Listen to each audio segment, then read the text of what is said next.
কেউ কেউ তো হুমকি দিচ্ছেন থলের বিড়াল প্রকাশ্যে নিয়ে আসবেন। গ্রেপ্তারকৃতদের বন্ধু বললেন, আমাদের তথ্য দেওয়া লাগবে কেন?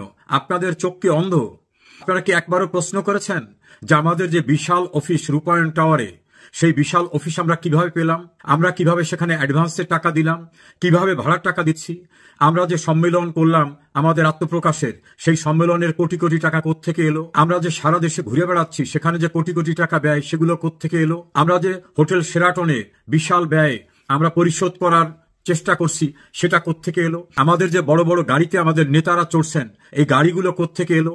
যে সকল নেতারা প্লাস্টিকের রেসপন্স করতেন, যারা মেসে থাকতেন, কোচিং সেন্টারে টিউটর হিসাবে পড়াতেন, তাদের যে এই বিশাল আয়োজন, এগুলো কোত্থেকে এলো? এ প্রশ্ন কি আপনারা করেছেন? নাকি আমাদের ছোট পেয়েছেন, এই জন্য আমাদেরকেই ঘেরাও করে আপনারা সংবাদ পরিবেশন করছেন?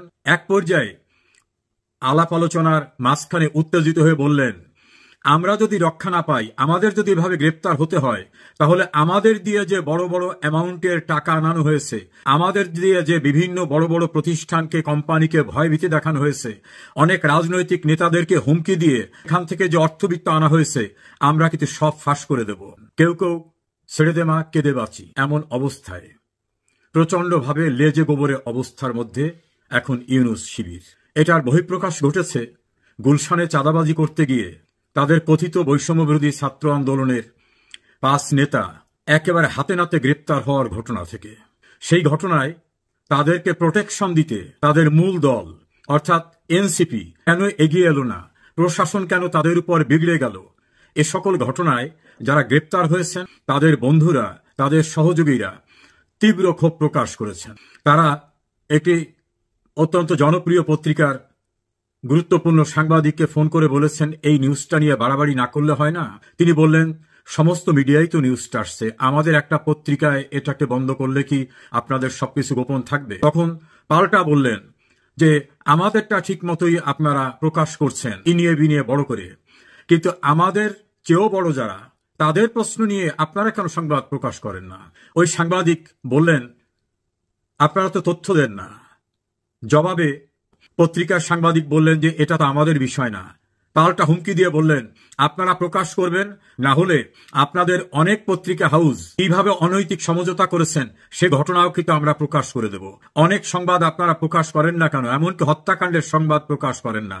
জবাবে সাংবাদিক নাকি বললেন যে আমরা তো অনেক সংবাদকেই হত্যা করছি আপনাদের স্বার্থে, তা আমাদের সঙ্গে এসব করে লাভ কি? জবাবে উত্তেজিত হয়ে বিভিন্ন রকম গালিগালাজ করে ফোন ছেড়ে দিলেন। ওই সাংবাদিক তার বিশ্বস্ত একাধিক জায়গায় কথা বলেছেন, আমিও তাদের সঙ্গে কথা বলার সুযোগ হয়েছে। আমার কাছে সবকিছু প্রকাশ করতে চাননি, তবে ঘটনা যে সত্য এটা অস্বীকার করেননি।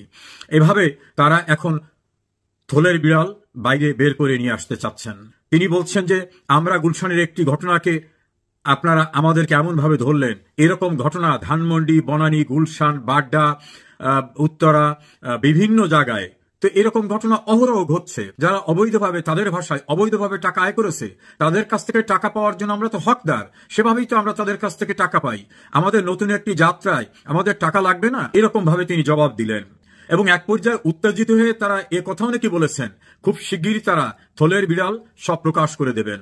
বৈষম্যবিরোধী ছাত্র আন্দোলনের সাবেক মুখপাত্র উমামা ফাতেমা, তিনি তো ফেসবুকে স্ট্যাটাস দিয়ে সমস্ত কিছু প্রকাশ করে এমনভাবে তার বহিঃপ্রকাশটা ঘটিয়েছেন যে এদের শেকড় অনেক গভীরে, অর্থাৎ এদের সঙ্গে অনেকের যোগাযোগ আছে গুরুত্বপূর্ণ ব্যক্তিদের। ওরাই শুধু বিচ্ছিন্নভাবে না, পিসমিল করে ওদের ধরা ঠিক হবে না। বৈষম্য বিরোধীদের এক নেতা সার্জিস আলম, তিনি তো ফেসবুকে স্ট্যাটাস দিয়ে সেনাবাহিনীর যে প্রশংসা করেছেন, সেনাপ্রধানের যে প্রশংসা করেছেন, তাকে কেউ কেউ বলছেন যে হঠাৎ করে এমন কি হলো যে সেনাপ্রধানকে তৈলমর্দন করার মতো স্ট্যাটাস দেওয়া শুরু হয়ে গেল, যদিও মাত্র কয়েকদিন আগে হাসনাত আবদুল্লাহ এবং সার্জিস আলমরা সেনাপ্রধানের বিরুদ্ধে বিষোদগার করেছিলেন। তাহলে কি হঠাৎ পায়ের নিচে মাটি নাই এমন অবস্থা? এর সঙ্গে আরো যুক্ত হলো, কয়েকটি সোর্স আমাকে জানালো, উপদেষ্টা মণ্ডলীর ভিতরেও একে অপরকে দোষারোপ করছেন। কেউ বলছেন বাণিজ্যিক ভাবে আমেরিকা সবচেয়ে গুরুত্বপূর্ণ দেশ, সেখানে আমাদের উপর যে ট্যাক্স ইম্পোজ হতে যাচ্ছে এটা ঠেকানো গেল না কেন? বাণিজ্য উপদেষ্টাকে অভিযুক্ত করা হচ্ছে। বাণিজ্য উপদেষ্টা নাকি একান্ত পরিসরে বলছেন এটা তো ইউনূস স্যারের নিজের দেখার কথা ছিল, আমেরিকার ব্যাপারটা তো আমরা ডিল করব না। আবার কেউ কেউ বলছেন যে স্বৈরাচারদের বিচার এখনো কেন শেষ হলো না, আসিফ নজরুলকে অভিযুক্ত করছেন। আসিফ নজরুল বলছেন সব কি আমি একা? আমি তো চেষ্টা করে যতটা সম্ভব সেটা করছি। আসিফ নজরুলের ভিতরে নাকি প্রচন্ড হতাশা নেমে আসছে, কারণ মাইলস্টোন স্কুল এবং কলেজে 9 ঘন্টা তিনি এবং প্রেস সেক্রেটারি পড়ার অবস্থায় তার মুখের উপরে যে জাতীয় ভাষায় স্লোগান দেওয়া হয়েছে এবং তাকে উদ্ধার করতে শত শত নয় হাজারের কাছাকাছি পুলিশ নিতে হয়েছে। পুলিশের উপস্থিতিতেও তাদেরকে ন্যাক্কারজনকভাবে অপমান করা, গালিগালাজ করার মতো ঘটনা। তিনি নাকি আরো ক্ষুব্ধ হয়েছেন যে ছাত্রদের জন্য তিনি এই রাজনীতিতে আসলেন, সেই ছাত্ররা তাকে উদ্ধার করতে মাইলস্টোন স্কুল এবং কলেজের দিকে কেউ এগিয়ে যান নাই। এই ঘটনায় তিনি খুব মর্মাহত। তিনি এক পর্যায়ে নাকি বলেছেন যে আমি আগেই জনপ্রিয় ছিলাম, এখন রাস্তায় তো বের হতে পারছি না, অবরুদ্ধ হয়ে থাকছি। আবার যদি এত পুলিশ তো আর সবসময় আমার সঙ্গে থাকবে না, আমি বাইরে চলে গেলে তখন আমার অবস্থা কি হবে, এর চেয়ে আমার এখানে না আসাই উত্তম ছিল। এভাবে তিনি নাকি তার ক্ষোভের কথা প্রকাশ করছেন। প্রেস সেক্রেটারি নাকি বলছেন যে আমি আগেই তো ভালো ছিলাম, আমার এখানে এসে এখন আমার স্ত্রী থেকে শুরু করে পরিবারের সবাই বলে যে তুমি তো গণশত্রুতে পরিণত হয়েছে, আমার গ্রামের লোকরাও বলে গণশত্রু, আমি তো বাইরে বের হতে পারছি না। এভাবে একে অপরের অভিযোগ তুলে ধরছেন। এবং ডক্টর ইউনূস নাকি তার ঘনিষ্ঠ পরিসরে বলছেন আপনারা যদি এত কিছু নাই করতে পারেন, আমাকে কেন আপনারা এখানে আটকে রাখছেন? আমিও ক্লান্তি বোধ করছি, আমার বয়স হয়ে গেছে, আমার নিজস্ব প্রতিষ্ঠান গ্রামীণ সেক্টরকে সেটাও আমার দেখাশোনার দায়িত্ব, আমি তো সেখানেও কাজ করার সুযোগ পাচ্ছি না। এবং ইউনূস সাহেব যে ক্লান্ত, তিনি এটাকে ছেড়ে চলে যেতে চাচ্ছেন, এই বিষয়টা একাধিক উপদেষ্টা বলেছেন। অন্তত 5 জন উপদেষ্টা বলেছেন যে আমাদেরকে এখান থেকে রিলিজ করা হোক, যেটা ইউনূস সাহেব অতীতে বলেছিলেন যে আমার বেশ কয়েকজন কলিগ তারা বলছেন যে আমাদের পোষাচ্ছেন, আমরা চলে যেতে চাই। এর ভিতরে একজন তো শিক্ষা উপদেষ্টা, তিনি বিদায় নিয়েছেন। নির্বাচন কমিশনের দায়িত্বে যারা আছেন তাদের ভিতর 3 জন কমিশনারের পারিবারিক সূত্র অত্যন্ত ঘনিষ্ঠ পরিবেশকে জানিয়েছেন যে কে এম নুরুল হুদার যে পরিণতি হয়েছিল, এই পরিণতি আমাদের জন্য হতে পারে, আমরা এখানে দায়িত্ব পালন করতে চাচ্ছি না। তারা কি অজুহাতে সরে যাবেন এজন্য তারা পথ খুলছেন। এমনকি চিফ ইলেকশন কমিশনারের অত্যন্ত ঘনিষ্ঠ একটি সূত্র জানিয়েছে যে তিনি যতই বলুন না কেন আমি ভয় পাচ্ছি না, আমি ভয় পাচ্ছি না, বারবার এই ভয় পাচ্ছি না বলার ভিতর থেকে প্রকাশ হচ্ছে যে আসলে তিনিও ভয় পেয়ে যাচ্ছেন। তার পারিবারিক এবং তার গ্রামীণ ব্যাংক সিন্ডিকেটের সঙ্গে যারা জড়িত এবং তার বিদেশি বন্ধুদের সঙ্গে নাকি আলাপ আলোচনা করছেন যে কিভাবে তিনি একটা সেফ এক্সিটে চলে যেতে পারেন। অন্যদিকে তাকে নির্বাচন যে কোনো মূল্যে করে চলে যেতে হবে, এভাবে চাপ সৃষ্টি করা হচ্ছে।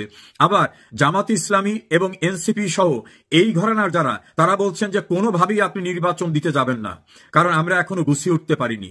ইউনূস অসতর্ক অবস্থায় বিদেশে এক সাংবাদিককে বলেই ফেলছিলেন যে আমার নিয়োগকর্তা যারা ছাত্ররা, তারা তো একটা দল করেছে, তাদের গুছিয়ে উঠতে প্রতিটি জেলায় জেলায় কাজ করতে তো আমার সময় দিতে হবে। এবং সেই সময় দিতে গিয়ে তিনি চরম বিতর্কে পড়েছেন। অর্থাৎ তাদের যে একটা প্রচন্ড জনপ্রিয়তা ছিল, এরকম একটা ধারণা ইউনূসের কাছে ছিল।